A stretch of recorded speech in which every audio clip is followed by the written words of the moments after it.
Hi everyone. Welcome to the channel. In this video, I will show and tell you how to enable screen recording on iPhone.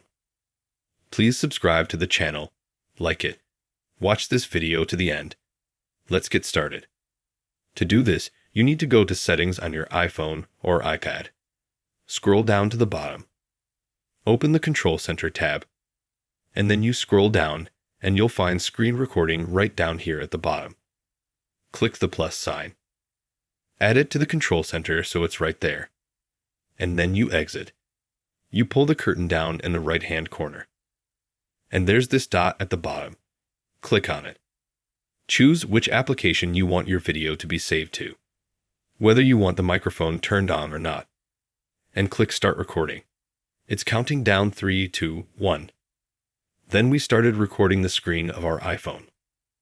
Once we're done, we press the red button in the upper left corner where the time is.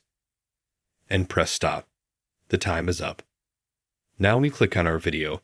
It's automatically saved to the gallery. Now we can view it. If we had it with sound, we can also turn the sound on. That's how easy it is to do. But if you liked and found this video helpful, you can like it, subscribe to the channel. Goodbye.